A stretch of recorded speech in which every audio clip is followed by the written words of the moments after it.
For nearly 50 years, people in the United States and countries around the world have been celebrating Earth Day with local events and acts of conservation. But what about the other 364 days each year? Well, joining us to give simpler solutions to live a more sustainable and healthier life is green expert Jen Boulden. Good morning, Jen.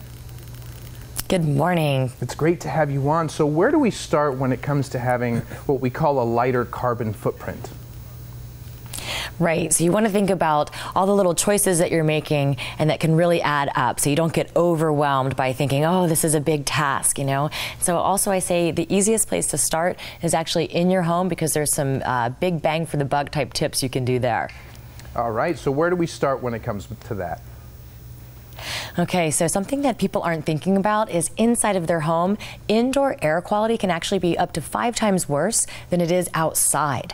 And a major reason for that is the stove. So what you're cooking is sometimes releasing air toxins, pollutants, odors. And there was actually a research study done that said 60% of Americans are embarrassed when guests come over and smell these odors. So it might just be time to look into a new range hood, something to go over the stove to capture these, and you want to look for some that's very high efficiency. One that I like is called Boulden.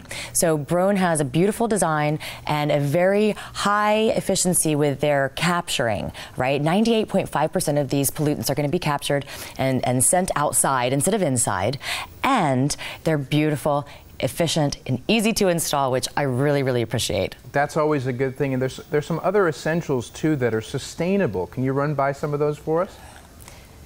Yeah, so, you know, vote with your dollars when you're bringing products into your home. For example, I just discovered this beautiful company called Redland Cotton. I was looking for a new pair of sheets. I wanted something that would last, which is an environmental attribute, right? You want durable products. And this company is a Alabama family farm that is making absolutely gorgeous linens, you know, bed sheets, pillowcases, tea towels, etc. And what I love about them is they're practicing sustainable farming. So they're not tilling the land, they are keeping these nutrients and the water in the soil, therefore they're able to irrigate with just rainwater, which means more drinking water for us. Wow, okay, so you know, we wear clothes every single day, well hopefully, and there's some better choices that there are better choices that we can be making for the environment. I see some jeans in front of you there, so what can we be doing to improve that?